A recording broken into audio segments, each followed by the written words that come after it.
வணக்கம். வேந்தரின் அந்திமாலை தொடர் செய்திகளுக்காக கௌரி. காவேரி ஜெகநாதன். முதலில் தலைப்புச் செய்திகள். கர்நாடகத்தின் தீர்மானத்திற்கு கண்டனம். மேலும் 3 நாட்களுக்கு நீர் திறக்கவும் உச்சநீதிமன்றம் உத்தரவு.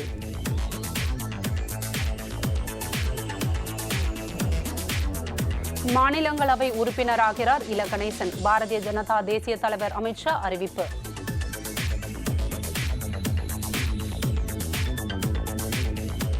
உள்ளாட்சி தேர்தலில் போட்டியிடும் அதிமுக வேட்பாளர்கள் ஒரே நேரத்தில் வேட்புமனு தாக்கல் செய்தனர்.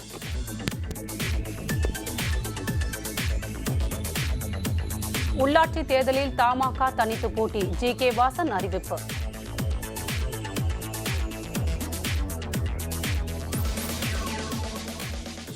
காவிரியில் மேலும் 3 நாட்களுக்கு வினாடிக்கு 6000 கனஅடி வீதம் நீர் திறக்க கர்நாடக அரசுக்கு உச்சநீதிமன்றம் உத்தரவிட்டுள்ளது. காவிரியில் இருந்து இந்த மாதம் 21ஆம் தேதி முதல் 27ஆம் தேதி வரை நாள்தோறும் 6000 கனஅடி நீர் திறந்துவிட வேண்டுமென கர்நாடக அரசுக்கு உச்சநீதிமன்றம் ஏற்கனவே உத்தரவிட்டிருந்தது. கர்நாடக சிறப்பு பேரவை கூட்டத்தில் நிறைவேற்றப்பட்ட தீர்மானத்தின்படி தமிழகத்திற்கு தண்ணீர் திறப்பை கர்நாடகம் நிறுத்தியது.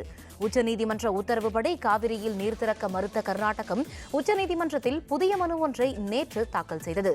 தமிழகத்திற்கு 6000 கனஅடி தண்ணீரை திறந்துவிடக் கோரிய உச்சநீதிமன்ற உத்தரவில் திருத்தம் செய்யுமாறு அந்த மனுவில் கர்நாடகம் கோரியிருந்தது. அணைகளில் போதிய தண்ணீர் இல்லாததால் தற்பொழுது தண்ணீர் திறந்துவிட முடியாது என்றும் தற்போது திறக்க வேண்டிய தண்ணீரை டிசம்பர் மாதம் திறப்பதாகவும் அந்த மனுவில் மேலும் தெரிவிக்கப்பட்டது. அந்த மனுவை எதிர்த்து தமிழக அரசு சார்பில் தாக்கல் செய்யப்பட்ட புதிய மேல்முறையீட்டு மனுவில் கர்நாடகத்தின் கோரிக்கை உச்சநீதிமன்ற உத்தரவை மீறுவதாக உள்ளது என்றும் அந்த மனுவை விசாரிப்பது தேவையற்றது என்றும் தெரிவிக்கப்பட்டது. இரு மாநில அரசுகள் சார்பில் தாக்கல் செய்யப்பட்ட மனுக்களும் உச்சநீதிமன்ற நீதிபதிகள் தீபக் மிஸ்ரா, யு லலிதா ஆகியோர் கொண்ட அமர்வு முன்பு இன்று விசாரணைக்கு வந்தன. விசாரணையில் சட்டப்பேரவையை கூட்டி தீர்மானம் நிறைவேற்றிய கர்நாடக அரசுக்கு உச்சநீதிமன்றம் கடும் கண்டனத்தை தெரிவித்தது. கர்நாடகத்தின் தீர்மானம் உச்சநீதிமன்றத்தின் உத்தரவை கட்டுப்படுத்தாது என்று குறிப்பிட்ட நீதிபதிகள் இது தொடர்பாக தமிழகம், கர்நாடக அரசுகளுடன் மத்திய அரசு பேச்சுவார்த்தை நடத்த வேண்டும் என்றும் உத்தரவிட்டது.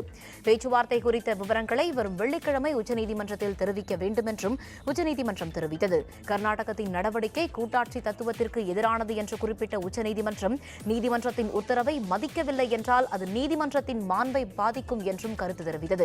காவிரி மேலாண்மை வாரியம் அமைப்பது குறித்து 2 நாட்களுக்குள் மத்திய அரசு நடவடிக்கை எடுக்க வேண்டும் என்று உச்சநீதிமன்றம் அறிவுறுத்தியுள்ளது. நீர் திறக்க உத்தரவிட்ட 10 நாள் கால அவகாசம் இன்றுடன் முடிவடைந்த நிலையில் மேலும் 3 நாட்களுக்கு வினாடிக்கு 6000 கனஅடி வீதம் காவிரியில் நீர் திறக்கவும் உச்சநீதிமன்றம் உத்தரவிட்டது. பின்னர் விசாரணையை வரும் 30ஆம் தேதிக்கு ஒத்திவைத்து உச்சநீதிமன்றம் தீர்ப்பளித்தது. உச்சநீதிமன்றம் உத்தரவை முழுமையாக படித்த பின்னரே கருத்து தெரிவிக்க இயலும் என கர்நாடக முதல்வர் சித்தராமையா கருத்து தெரிவித்துள்ளார். நாளை முதல் காவிரியில் 3 நாட்களுக்கு தண்ணீர் திறக்க வேண்டும் என்ற உச்சநீதிமன்ற உத்தரவை குறித்து சித்தராமையா கருத்து தெரிவித்த நிலையில் உச்சநீதிமன்றத்தின் புதிய உத்தரவுக்கு எதிர்ப்பு தெரிவித்து மாண்டியாவில் விவசாயிகள் போராட்டத்தில் ஈடுபட்டனர். இதனால் போக்குவரத்து பாதிக்கப்பட்டுள்ளது. போராட்டத்தை அடுத்து பெங்களூருவில் காலை 6 மணி முதல் நள்ளிரவு 12 மணி வரை 144 தடை உத்தரவு பிறப்பிக்கப்பட்டுள்ளது. இதனிடையே உச்சநீதிமன்ற உத்தரவு பற்றி நாளை கர்நாடக அமைச்சரவை கூடி விவாதிக்க உள்ளது.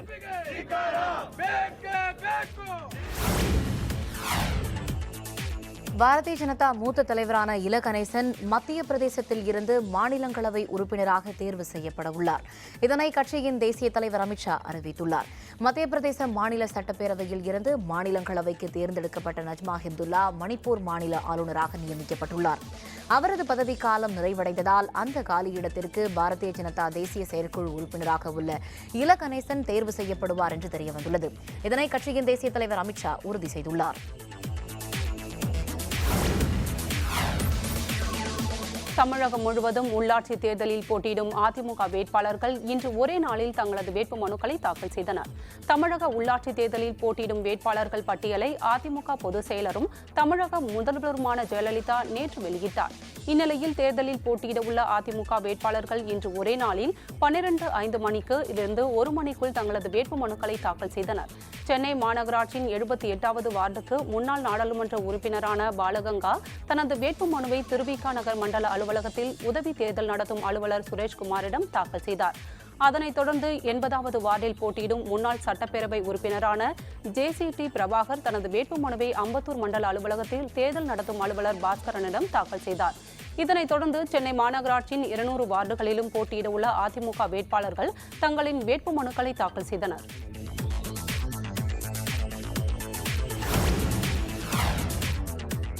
திருச்சியில் அதிமுக சார்பில் 44வது வார்டில் போட்டியிடும் முன்னாள் மேயர் சாருபாலா தொண்டைமான் இன்று வேட்புமனுவை தாக்கல் செய்தார். பொன்மாலை கோட்ட அலுவலகத்தில் தேர்தல் அலுவலரிடம் வேட்புமனுவை தாக்கல் செய்த பின்னர் செய்தியாளர்களுடன் பேசிய சாருபாலா தனக்கு வாய்ப்பளிக்கப்பட்டதற்கு நன்றி தெரிவித்துக் கொண்டார். மேலும் வெற்றிக்கு முழு மூச்சாக பாடுபடுவேன் என்றும் அவர் தெரிவித்தார். திருச்சியில் தற்போதைய மேயராக பதவி வகிக்கும் மேயர் ஜெயா அபிஷேகபுரம் கோட்ட அலுவலக உதவி தேர்தல் அலுவலர் கண்ணனிடம் தனது வேட்புமனுவை தாக்கல் செய்தார். மனுவை தாக்கல் செய்த பின்னர் செய்தியாளர்களுடன் பேசிய மேயர் ஜெயா தனக்கு மீண்டும் வாய்ப்பளித்த முதல்வர் ஜெயலலிதாவிற்கு நன்றியை தெரிவித்துக் கொள்வதாக தெரிவித்தார். சேலம் மாநகராட்சியில் தற்போதைய மேயர் சவுண்டப்பன், துணை மேயர் நடேசன் ஆகியோர் இன்று மனு தாக்கல் செய்தனர். 56வது வார்டில் போட்டியிடும் மேயர் சவுண்டப்பன், 50வது வார்டில் போட்டியிடும் நடேசன் ஆகியோர் சேலம் கொண்டாலம்பட்டி மண்டல அலுவலகத்தில் தங்களது வேட்புமனுக்களை தாக்கல் செய்தனர். மேலும் சூரமங்கலம், அம்மாப்பேட்டை, அஸ்தம்பட்டி மண்டல அலுவலகங்களிலும் அதிமுக சார்பில் போட்டியிடுவோர் வேட்புமனுக்களை தாக்கல் செய்தனர். உள்ளாட்சித் தேர்தலில் தமிழ் மாநில காங்கிரஸ் கட்சி தனித்து போட்டியிடும் என்று அக்கட்சியின் தலைவர் G.K. வாசன் தெரிவித்துள்ளார். சென்னையில் செய்தியாளர்களுடன் பேசிய அவர் வரும் உள்ளாட்சித் தேர்தலில் தமாக தனித்து போட்டியிடும் என்றும் வேட்பாளர் பட்டியல் வெள்ளிக்கிழமைக்குள் அறிவிக்கப்படும் என்றும் தெரிவித்துள்ளார். மேலும் கட்சியினரிடமிருந்து ஏற்கனவே விருப்ப மனுக்கள் பெறப்பட்டுள்ளதாகவும் அவர் தெரிவித்துள்ளார்.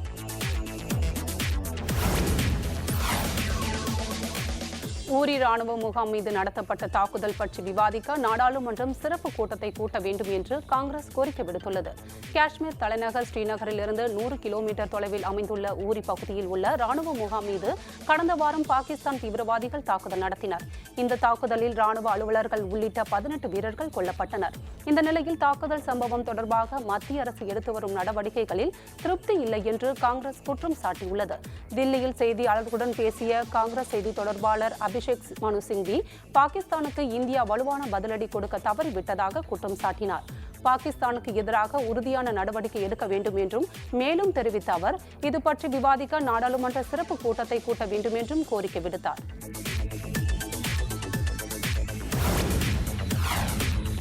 பாகிஸ்தானுக்கு வழங்கப்பட்ட மிகவும் சாதகமான நட்பு நாடு என்ற அந்தஸ்தை திரும்பப் பெறுவது, வர்த்தக அந்தஸ்தை ரத்து செய்வது குறித்து மறுபரிசீலனை செய்ய இந்தியா முடிவு செய்துள்ளது. காஷ்மீரின் ஊரி பகுதியில் அண்மையில் 18 இந்திய வீரர்கள் லஷ்கர் தீவிரவாத அமைப்பால் கொல்லப்பட்டனர். இதற்கு பதிலடியாக பல்வேறு நடவடிக்கைகளை மேற்கொள்வது குறித்து இந்திய அரசு ஆராய்ந்து வருகிறது. அந்த வகையில் பாகிஸ்தானுக்கு இந்தியா வழங்கிய மிகவும் சாதகமான நட்பு நாடு என்ற அந்தஸ்தை திரும்பப் பெறுவது குறித்து மறுபரிசீலனை செய்ய பிரதமர் நரேந்திர மோடி திட்டமிட்டுள்ளார். இதற்காக வரும் 29ஆம் தேதி தில்லியில் வெளியுறவுத்துறை மற்றும் வர்த்தகத்துறை உயர் அலுவலர்களுடன் பிரதமர் நரேந்திர மோடி முக்கிய ஆலோசனை மேற்கொள்ள உள்ளார். முன்னதாக நேற்று இந்தியா பாகிஸ்தான் இடையிலான சிந்து நதி ஒப்பந்தத்தை மறுபரிசீலனை செய்வது பற்றியும் அதில் உள்ள சட்ட சிக்கல்கள் பற்றியும் பிரதமர் மோடி தில்லியில் நேற்று ஆலோசனை நடத்தினார். வெளியுறவு அமைச்சகம் மற்றும் நீர்வள அமைச்சக அலுவலர்கள் இதில் பங்கேற்றனர்.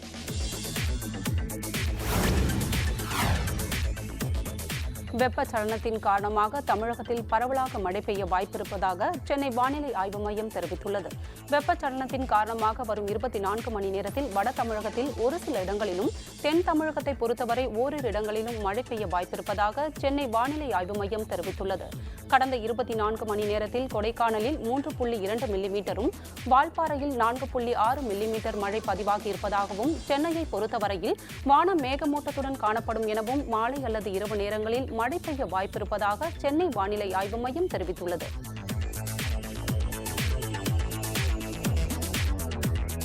உலக சுற்றுலா நாள் கொண்டாட்டம். மலை ரயிலில் வந்த பயணிகளுக்கு பூங்கொத்து. விவரம் விளம்பர இடைவேளைக்கு பிறகு.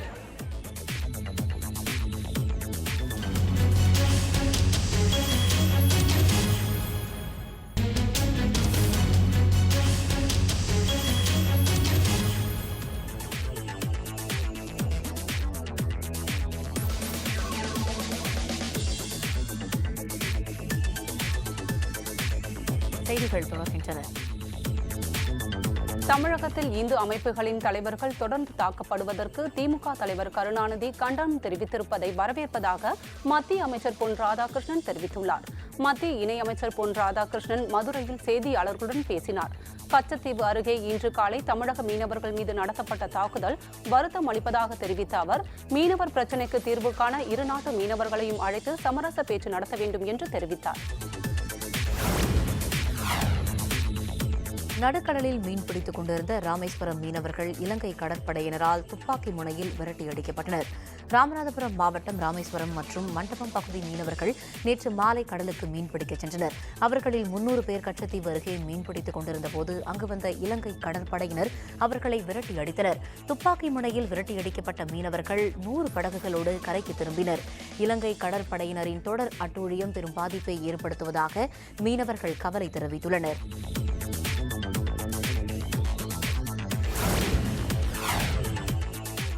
இலங்கை சிறைகளிலிருந்து விடுதலையான தமிழக மீனவர்கள் இந்திய கடலோர காவல் படையினரிடம் ஒப்படைக்கப்பட்டனர்.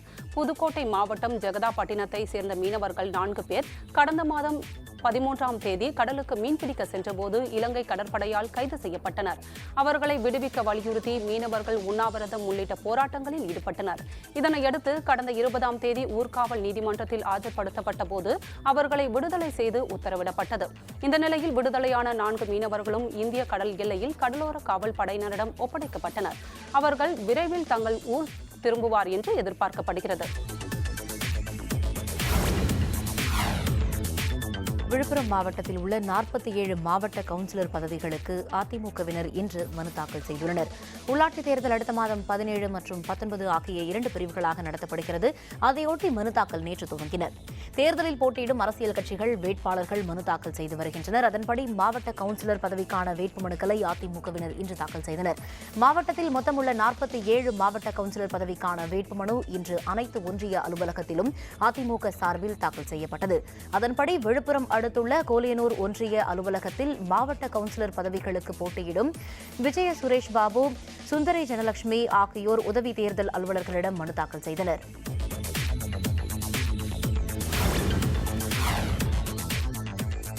வேலூர் மாநகராட்சி தேர்தலுக்காக அதிமுகவினர் வேட்பு மனுக்களை தாக்கல் செய்துள்ளனர். வேலூர் மாவட்டம் வேலூர் மாநகராட்சி தேர்தலுக்காக அதிமுக சார்பில் வேட்பாளர்கள் அறிவிக்கப்பட்டனர். எனவே வேலூர் மாநகராட்சிக்கு உட்பட்ட 60 வார்டுகளுக்கான கவுன்சிலர் வேட்பாளர்கள் இன்று மாநகராட்சி உதவி தேர்தல் அலுவலர் பாலசுப்ரமணியத்திடம் மனுக்களை வழங்கினர். அதிமுகவினர் வேட்பு மனுக்களை தாக்கல் செய்வதை ஒட்டி அக்கட்சியின் ஏராளமானோர் மேளதாளங்களுடன் மாநகராட்சி அலுவலகத்திற்கு ஊர்வலமாக வந்தனர். கரூர் மாவட்ட பஞ்சாயத்து உறுப்பினர் பதவிக்கு போட்டியிடும் அதிமுக வேட்பாளர்கள் 12 பேர் இன்று தங்கள் வேட்பு மனுக்களை தாக்கல் செய்தனர். ஒரே நேரத்தில் அந்தந்த ஒன்றிய அலுவலகங்களில் அவர்கள் வேட்பு மனுக்களை தாக்கல் செய்தனர். 2வது வார்டில் அதிமுக சார்பில் போட்டியிடும் மேகலா பரமசிவம் தேர்தல் உதவி அலுவலர் முருகேசனிடம் வேட்பு மனுவை தாக்கல் செய்தார். பெரம்பலூர் மாவட்ட ஊராட்சிக்கு உட்பட்ட 8 வார்டுகளிலும் போட்டியிடும் வேட்பாளர்கள் தங்கள் வேட்பு மனுக்களை இன்று தாக்கல் செய்தனர்.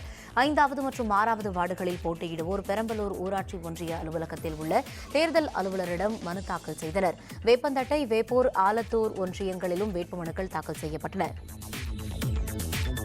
திண்டுக்கல் மாநகராட்சியில் தற்போதுள்ள மேயரின் மகன், மகள் உள்பட அதிமுக சார்பில் போட்டியிடும் 48 வார்டு உறுப்பினர்களும் தங்களது வேட்புமனுக்களை இன்று தாக்கல் செய்தனர்.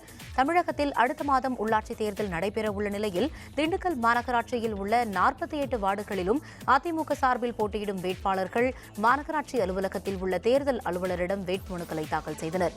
தற்போதுள்ள மேயர் மருதராஜின் மகன் வீரமரவன் 8வது வார்டிலும் அவரது மகளும் திண்டுக்கல் மேயர் வேட்பாளராக கருதப்படும் பொன்முத்து 10வது வார்டிலும் அதிமுக சார்பில் தங்களது வேட்புமனுக்களை தாக்கல் செய்தனர். உள்ளாட்சி தேர்தலில் வாய்ப்பு கிடைக்காத அதிமுக நிர்வாகிகள் திருச்சியில் அமைச்சரின் காரை வழிமறித்து முற்றுகை போராட்டத்தில் ஈடுபட்டனர். திருச்சி மாநகராட்சிக்கு உட்பட்ட 65 வார்டுகளில் போட்டியிடும் வேட்பாளர்களின் பட்டியல் நேற்று அறிவிக்கப்பட்டது. இதில் வாய்ப்பு கிடைக்காததால் அதிருப்தி அடைந்த அதிமுகவினர் திருச்சி மாநகர் மாவட்ட அதிமுக அலுவலகத்தை முற்றுகையிட்டு ஆர்ப்பாட்டத்தில் ஈடுபட்டனர். உண்மையான தொண்டர்களுக்கு வாய்ப்பு வழங்கப்படவில்லை என குற்றம் சாட்டி அமைச்சரின் காரை முற்றுகையிட்டு அவர்கள் ஆர்ப்பாட்டம் நடத்தினர். அறிவிக்கப்பட்டுள்ள வேட்பாளர்களை திரும்பப் பெற வேண்டும் என்றும் அவர்கள் வலியுறுத்தினர். ஈரோடு மாநகராட்சியில் வேட்புமனு தாக்கலின் போது அலுவலர்களுடன் அதிமுகவினர் வாக்குவாதத்தில் ஈடுபட்டனர். ஈரோடு மாநகராட்சி வார்டு உறுப்பினர் வேட்பாளர்கள் அனைவரும் இன்று மனு தாக்கல் செய்தனர். துணை மேயர் கே சி பழனிசாமி 3வது வார்டுக்கான தனது வேட்புமனுவை தேர்தல் நடத்தும் உதவி அலுவலர் மாரிமுத்துவிடம் வழங்கினார். சூரியம்பாளையம் மண்டல அலுவலகத்திற்கு மனு தாக்கல் செய்ய வந்த 10வது வார்டு வேட்பாளர் சேனாதிபதியுடன் 50க்கும் மேற்பட்டோர் வந்தனர். அவர்களை அலுவலகத்திற்குள் அனுமதிக்க மறுத்ததால் அலுவலர்களுடன் அவர்கள் வாக்குவாதத்தில் ஈடுபட்டனர். காவல்துறையினர் அங்கு விரைந்து வந்து அவர்களை வெளியேற்றினர்.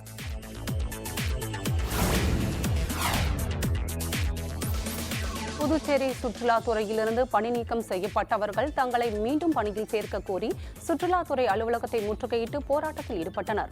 புதுச்சேரியில் கடந்த ஆட்சியில் பல்வேறு துறைகளில் முறைகேடாக பணிகளில் அமர்த்தப்பட்டதாக வந்த புகாரை அடுத்து விசாரணை மேற்கொள்ளப்பட்டு முறைகேடாக பணியில் சேர்ந்தவர்கள் நீக்கப்பட்டு வருகின்றனர். சுற்றுலாத்துறையில் மட்டும் 200க்கும் அதிகமானோர் பணி நீக்கம் செய்யப்பட்டனர். இவர்கள் தங்களுக்கு மீண்டும் வேலை வழங்க வேண்டும் என்பதை வலியுறுத்தி கடற்கரை சாலையில் உள்ள சுற்றுலாத்துறை அலுவலகத்தை முற்றுகையிட்டு போராட்டத்தில் ஈடுபட்டனர். அவர்கள் சாலையில் படுத்து மறியல் போராட்டத்திலும் ஈடுபட்டதால் போக்குவரத்து பாதிக்கப்பட்டது.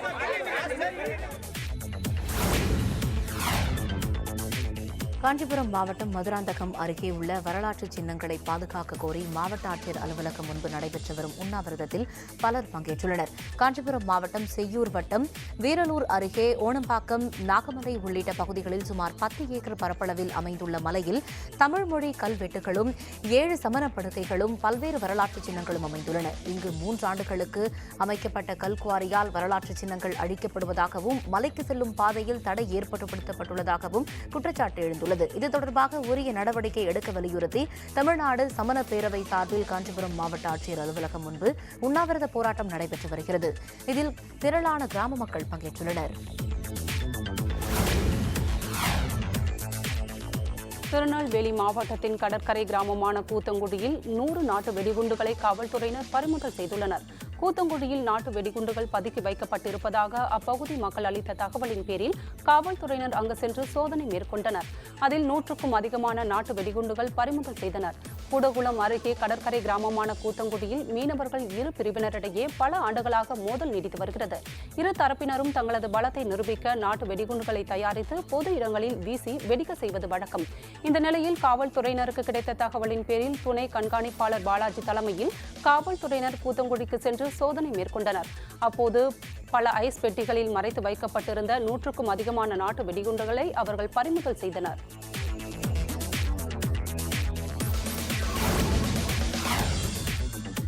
உலக சுற்றுலா நாள் கொண்டாட்டத்தை அடுத்து உதகை மலை ரயிலில் வந்த பயணிகளுக்கு சுற்றுலாத்துறை சார்பில் மலர்கொத்து கொடுத்து வரவேற்பு அளிக்கப்பட்டது. ஆண்டுதோறும் செப்டம்பர் மாதம் 27ஆம் தேதியை உலக சுற்றுலா நாளாக ஐக்கிய நாடுகள் அவை கடந்த 1970ஆம் ஆண்டு அறிவித்தது. இதையொட்டி பன்னாட்டு சுற்றுலா நாளான இன்று நீலகிரி மாவட்டம் உதகையில் உலக சுற்றுலா நாள் கொண்டாடப்பட்டது. இதில் நீலகிரி மலை ரயிலில் உதகைக்கு வந்த சுற்றுலா பயணிகளையும் வெளிநாட்டு சுற்றுலா பயணிகளையும் பாரம்பரிய முறைப்படி மலர்கொத்து கொடுத்தும் இனிப்பு வழங்கியும் சுற்றுலாத்துறை அலுவலர்கள் வரவேற்றனர். மேலும் சுற்றுலா பயணிகளுக்கு சுற்றுலா தலங்கள் அடங்கிய வழிகாட்டி வரைபடத்தையும் வழங்கினர். சிறப்பு வரவேற்பை அடுத்து சுற்றுலா பயணிகள் மகிழ்ச்சியடைந்தனர்.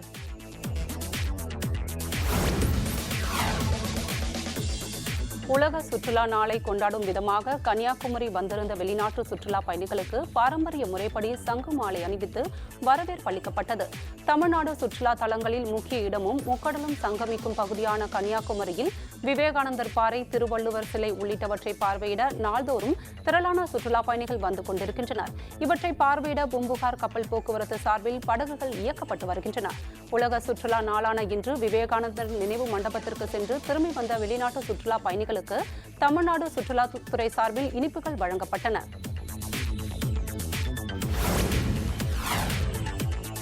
நீலகிரி மாவட்டம் குன்னூர் சிம்ஸ் பூங்காவில் உள்ள துருத்ராட்சை மரத்தில் அதிக அளவு காய்கள் காய்க்க தொடங்கியுள்ள நிலையில் சீரிய முறையில் பராமரிப்பு பணிகள் நடைபெற்று வருகின்றன. குன்னூர் சிம்ஸ் பூங்காவில் 1200 வகையான அரிய வகை மூலிகை செடிகள் உள்ளன. குறிப்பாக இமயமலை, நேபாளம் போன்ற இடங்களில் காணப்படும் ருத்ராட்சை மரம் இங்கு நடவு செய்யப்பட்டு பாதுகாக்கப்பட்டு வருகிறது. இந்நிலையில் சீசன் தொடங்கியதை அடுத்து இந்த மரம் காய்க்க துவங்கியுள்ளது. இன்னும் 2 மாதத்தில் ருத்ராட்சைகள் நன்கு வளர்ந்தவுடன் இவற்றை பூங்கா நிர்வாகமே சேமித்து பதப்படுத்தி சுற்றுலா பயணிகளுக்கு குறைந்த விலையில் விற்க முடிவு செய்யப்பட்டுள்ளது.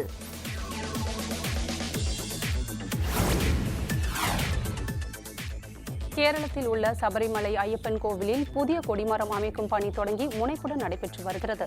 சபரிமலையில் தற்போதுள்ள கொடிமரம் பழுதாகி காணப்படுவதால் புதிய கொடிமரம் அமைக்க தேவப்பிரசனம் பார்க்கப்பட்டது. அதன்படி புதிதாக தங்கத்திலான கொடிமரம் நிறுவ திருவிதாங்கூர் தேவஸ்தானம் முடிவு செய்தது. இதற்காக புதிய தேக்கு மரம் வெட்டப்பட்டு பம்பைக்கு எடுத்து வரப்பட்டு மரத்தை செதுக்குவதற்கான பணிகள் தொடங்கி நடைபெற்று வருகின்றன. மரத்தை உருட்டி செதுக்கிய பின்னர் 32 வகை பச்சிலை மருந்துகள் கலந்த எண்ணெயில் ஊற வைக்கப்படும். இதற்காக 42 அடி நீளமும் 2 அடி அகலத்திலும் எண்ணெய் தோணி தயாராகிறது.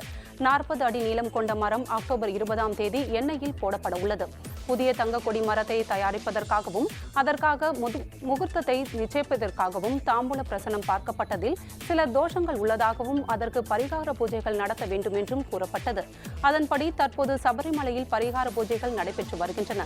ஐயப்பன் மற்றும் மாளிகைப்புறத்து அம்மன் விக்கிரகங்களுக்கு 12 ஆண்டுகளுக்கு பிறகு அஷ்டபந்தன கலசம் அடுத்த மாதம் 20ஆம் தேதி அதிகாலை நடைபெற உள்ளது.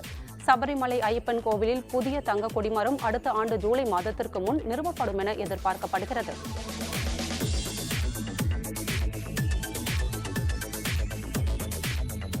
தைவானில் தொடரும் சூறாவளியுடன் கனமழை, இயல்பு வாழ்க்கை பாதிப்பு. விவரம் விளம்பர இடைவேளைக்கு பிறகு.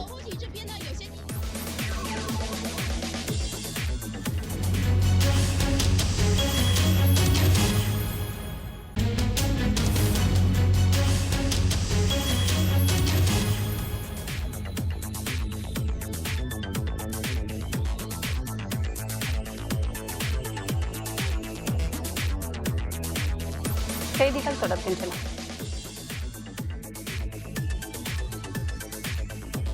மெக்சிகோவில் நடைபெற்ற மோதல் சம்பவத்தை அடுத்து 43 மாணவர்களும் பயிற்சி ஆசிரியர்களும் காணாமல் போனதன் 2ஆம் ஆண்டு நினைவு பெற்றதையொட்டி நீதி விசாரணை கோரி நடைபெற்ற பிரம்மாண்ட பேரணியில் பலர் பங்கேற்றனர்.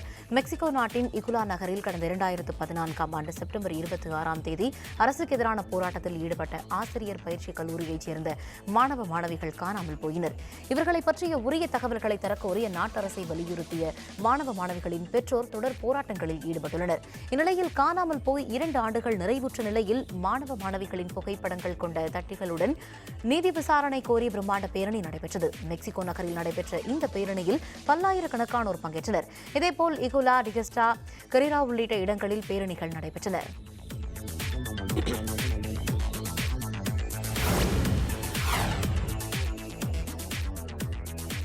தாய்வானில் பலத்த சூறாவளி காற்றுடன் பெய்து வரும் கனமழையால் இயல்பு வாழ்க்கை பெரிதும் பாதிக்கப்பட்டுள்ளது.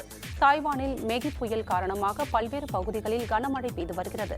இந்த புயல் காரணமாக தைபே நகரில் பலத்த சூறாவளி காற்று வீசுகிறது. இந்நிலையில் தைபேவை நோக்கி நகரும் புயலால் தாழ்வான பகுதிகளில் வசிக்கும் 5300க்கும் அதிகமானோர் பாதுகாப்பான இடங்களுக்கு அப்புறப்படுத்தப்பட்டு வருகின்றனர். இந்த புயல் மழையால் பல இடங்களில் மரங்களும் மின் கம்பங்களும் வேரோடு சாய்ந்தன.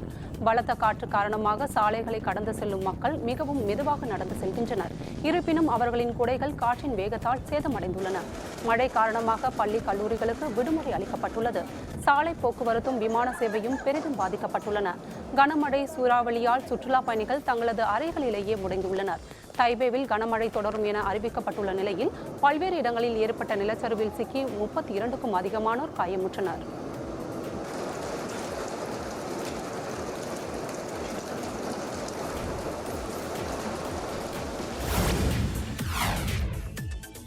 பான் பசிபிக் ஓபன் டென்னிஸ் போட்டியில் சாம்பியன் பட்டம் வென்றதன் மூலம் இரட்டையர் தரவரிசையில் இந்திய வீராங்கனை சானியா மிர்சா முதலிடத்தை தக்க வைத்துக் கொண்டுள்ளார். டென்னிஸ் வீரர் வீராங்கனைகளின் தரவரிசை பட்டியலை பன்னாட்டு டென்னிஸ் சங்கம் வெளியிட்டுள்ளது. இதன்படி பெண்கள் இரட்டையர் பிரிவில் இந்திய வீராங்கனை சானியா மிர்சா 9730 புள்ளிகளுடன் முதலிடத்தில் நீடிக்கிறார். பான் பசிபிக் ஒலிம்பிக் போட்டியின் மூலம் பசிபிக் ஓபன் போட்டியின் மூலம் இரட்டையர் பிரிவில் சாம்பியன் பட்டம் வென்றதன் மூலம் அவர் முதலிடத்தை தக்க வைத்துக் கொண்டுள்ளார். சானியாவின் முன்னாள் இணை ஆட்டக்காரரான சுவிட்சர்லாந்து வீராங்கனை மார்டினா ஹிகின்ஸ் 9725 புள்ளிகளுடன் 2வது இடம் பெற்றுள்ளார். சானியாவுடன் தற்பொழுது இணைந்து விளையாடும் செக் குடியரசு வீராங்கனை பார்போரா 18வது இடம் பிடித்துள்ளார். ஆண்கள் இரட்டையர் பிரிவில் இந்திய வீரர் ரோஹன் போபண்ணா 18வது இடத்தையும், லியாண்டர் பயஸ் 60வது இடத்தையும் பிடித்துள்ளனர். ஆண்கள் ஒற்றையர் பிரிவில் செர்பிய வீரர் ஜோகோவிச்சும், பெண்கள் ஒற்றையர் பிரிவில் ஜெர்மனி வீராங்கனை ஏஞ்சலிக் கெர்பரும் முதலிடத்தில் தொடர்கின்றனர்.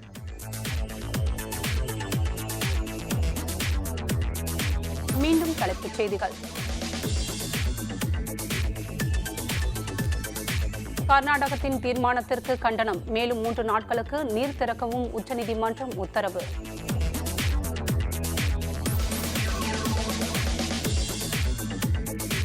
மாநிலங்களவை உறுப்பினராகிறார் இல கணேசன். பாரதிய ஜனதா தேசிய தலைவர் அமித்ஷா அறிவிப்பு.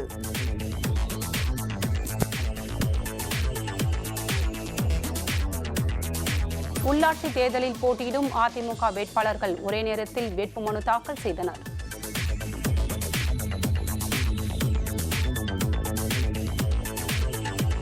உள்ளாட்சி தேர்தலில் தமாக தனித்து போட்டி. ஜி.கே. வாசன் அறிவிப்பு. இத்துடன் வேந்தரின் அந்திமாலை தொடர் செய்திகள் நிறைவடைந்தன. மீண்டும் இரவு 7:30 மணிக்கு ஒரு நாள் ஒரு பொழுது இரவு செய்திகளில் சந்திப்போம். வணக்கம்.